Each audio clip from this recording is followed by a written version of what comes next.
Hello everyone, chapter number 3 creating chart, जिसका brief overview हम लोगों ने लास्ट क्लास में ले लिया था। यूज़ क्या होते हैं चार्ट्स के, हम किस तरीके से यूज़ करते हैं।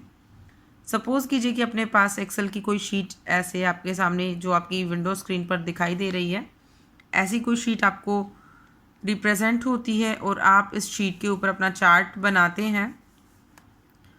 तो हम लोगों को पता है कि जिस भी शीट पर हमें चार्ट बनाना है, फर्स्ट ऑफ ऑल उसे हमें सेलेक्ट करना होता है।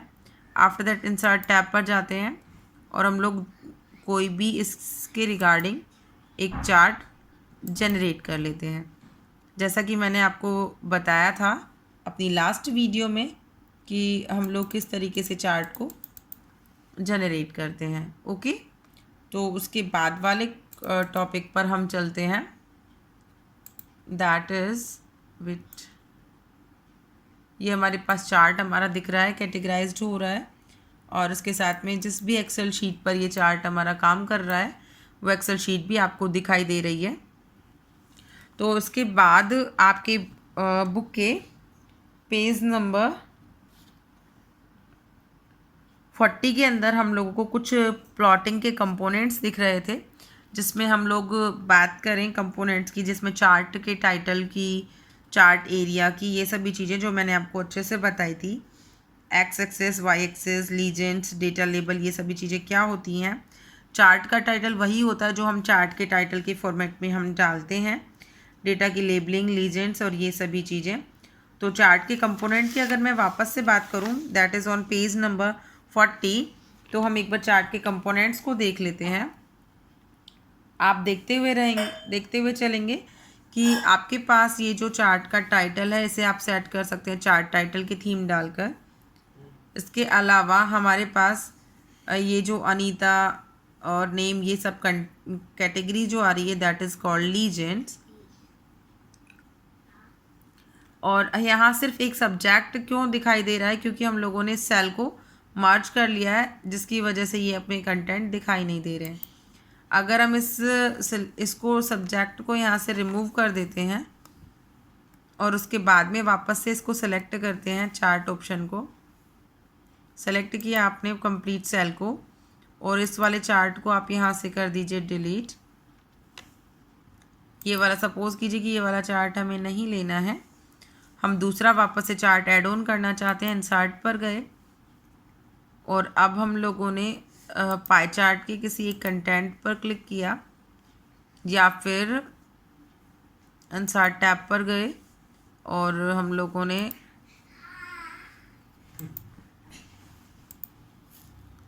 इसी के कंटेंट को ले लिया।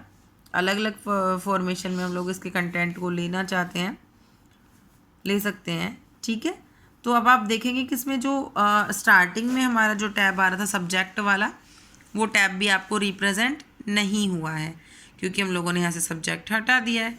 ओके, तो इसके अलावा हमारे पास ये जो जहाँ पर हम लोग सारा वर्क कर रहे हैं, that is called plotting area. ये हमारा प्लॉटिंग एरिया है।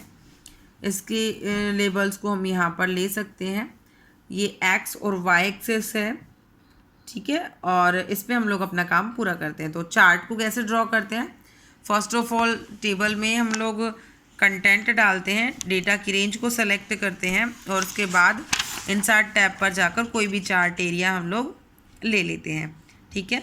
तो अब आप चार्ट एरिया जैसे ही आपने चार्ट एरिया लिया, हम लोगों ने चार्ट को सेलेक्ट कर लिया।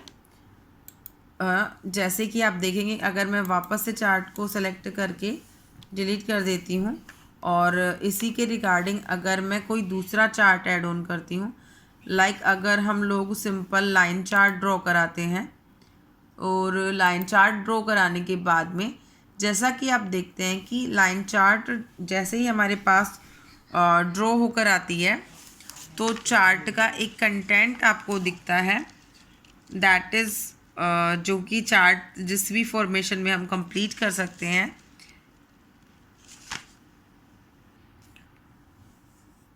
जिसमें कि चार्ट का टाइटल, चार्ट की लेबलिंग को चेंज करना, लीजेंड को चेंज करना, ये सभी कुछ फॉर्मेशन हमें मिलेंगे। जैसा कि आप जानते हैं कि ऑफिस 2010, 13 एंड 16 में कुछ प्रोविजंस अलग चेंज किए हुए मिले हैं आपको। तो जो आपके पेज पर रिप्रेजेंट होते हैं जिसमें कि हम लोग लीजेंड्स वगैरह को चेंज करते हैं, तो हमारे पास यहाँ कोई ऑप्शनल लेआउट टैब आपको नहीं मिलेगी। इसको अचीव करने के लिए आपके पास यहाँ पर ये कुछ टैब्स आपको दिखाई दे रहे हैं। तो अगर आपको चार्ट से रिलेटेड जो भी कंटेंट करना है तो आप चार्ट पर सेलेक्ट करके और राइट क्लिक प्रेस कर देंगे।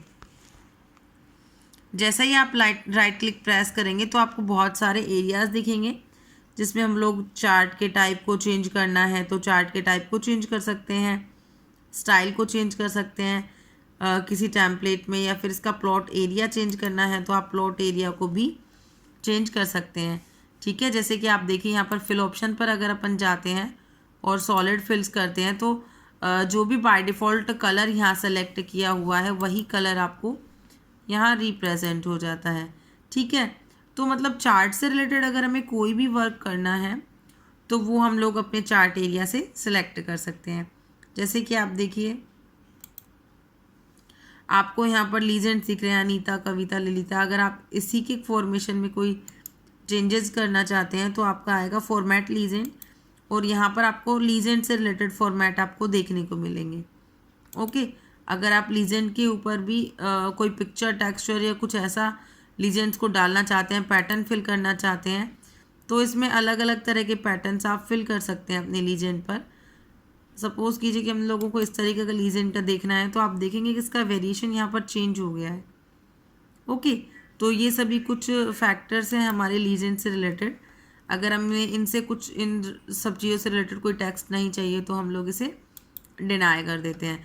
दैट मीन्स चार्ट से रिलेटेड अगर हम लोग कोई भी प्रॉपर्टी को सेट करते हैं तो उसका हर एक पॉइंट हमें रिप्रेजेंट होता है, मिलता है। ठीक है, इसके बाद हम बात करते हैं कि अगर आपको लेआउट टैब पर जाकर डेटा की लेबलिंग करनी है तो वो सभी चीज़ें आप यहीं से कर सकते हैं। चार्ट के टाइटल को अगर आपको चेंज करना है तो आप यहाँ आकर अपना क्लिक करेंगे और जिसमें कि आपको चार्ट का टाइटल यहाँ मिलेगा, फॉर्मेट चार्ट टाइटल, जिसमें आप इसके चार्ट के टाइटल को यहाँ से एडिट करके कोई भी चार्ट टाइटल आप यहाँ डाल सकते हैं। सपोज़ कीजिए कि हम लोगों ने यहाँ मार्केट डाला तो आप यहाँ एक न्यू चार्ट टाइटल सेट कर सकते हैं, और चार्ट टाइटल पे भी अगर आप कोई और सॉलिड फिल्स या ऐसा कुछ कंटेंट ऐड ऑन करना चाहते हैं तो फिल पर जाकर हम लोग सॉलिड फिल सेलेक्ट कर सकते हैं, तो वो कंप्लीट एरिया को कवर कर लेगा। ओके, तो ये कुछ ऑप्शंस हैं जो कि आपको चार्ट से रिलेटेड चार्ट को मेकिंग करने में हमारी हेल्प करेंगे। एक थोड़ा सा चेंजेस है जो कि विंडो 2010 सॉरी ऑफिस 2010 से पहले जो भी था वो सभी चीज़ें आपको लेआउट टैब में मिलती थी, बट यहाँ पर वो चीज़ें डिफ़र हो चुकी हैं। ओके, इसके बाद हम अगर बात करें चार्ट की स्लाइड, अगर आप डिज़ाइन को चेंज करना चाहते हैं तो बाय डिफ़ॉल्ट डिज़ाइन चेंज हो जाते हैं। इसके अलावा अगर हम बात करते हैं डेटा के सॉर्टिंग की, तो आप सभी जानते हैं डेटा को सॉर्ट करने का मीन्स होता है कि डेटा को अरेंज करना either ascending either descending format में। ठीक है, तो हम डेटा की सॉर्टिंग करते हैं। इसको अभी फ़िलहाल हम लोग चार्ट का कोई यूज़ नहीं है तो हमने इसे डिलीट कर दिया। अब आप सॉर्टिंग करते हुए देखेंगे। सॉर्टिंग का मीन्स होता है कि आप स्प्रेडशीट में कोई भी डेटा को अरेंज करें, चाहे अल्फ़ाबेटिकली ऑर्डर कर रहे हैं किसी भी फॉर्मेट में, तो सॉर्ट करने का मीन्स होता है हम उसे एडजस्ट कर सकते हैं। ठीक है, तो हम एक कॉलम को भी एडजस्ट कर सकते हैं।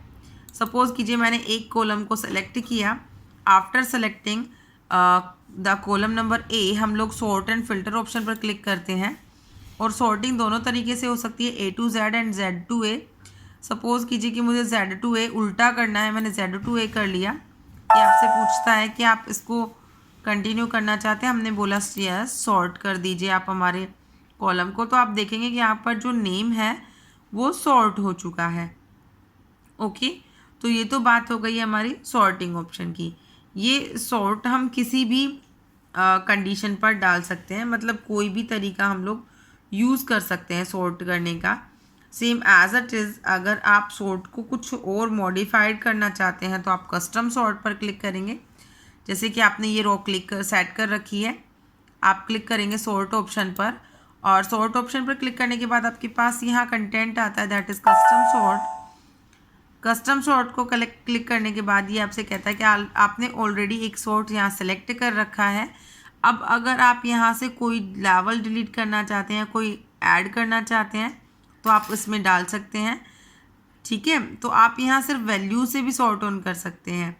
कोई भी नई वैल्यू अगर आपको ऑप्शनल यहाँ डालनी है, ऐड ऑन करनी है, तो उस न्यू वैल्यू को भी हम लोग यहाँ से सेट कर सकते हैं, अरेंज कर सकते हैं, सॉर्ट कर सकते हैं। ठीक है, अगर आप चाहते हैं कि नेम के हिसाब से यहाँ पर कंप्लीट जो कंटेंट है Z2A में सॉर्ट हो जाए, तो आप यहाँ से ओके प्रेस करेंगे तो आप देखेंगे कि यहाँ से नेम जो है वो कंप्लीट सॉर्ट हो गया, और उसके साथ में ही जो हम लोगों ने वैल्यू डाली थी वो भी सॉर्ट हो चुकी है। वैल्यू भी हमारी क्या हो जाती है, चेंज हो जाती है। इसके अलावा हम लोग वैल्यू से भी सॉर्ट कर सकते हैं अपने कंटेंट को। दैट मीन्स अगर हम चाहें कि वैल्यूज़ हमारी अप टू डाउन या डाउन स्मॉल टू लार्जेस्ट या लार्जेस्ट टू स्मॉल अगर हम देखना चाहते हैं, तो हम ये वाला कंटेंट भी कंप्लीट कर सकते हैं। वो देखो कैसे कर सकते हैं। हम लोगों ने सबसे पहले अपना यहाँ से सेलेक्ट कर रखा है, तो हमारी कंप्लीट रेंज सेलेक्ट हो चुकी है।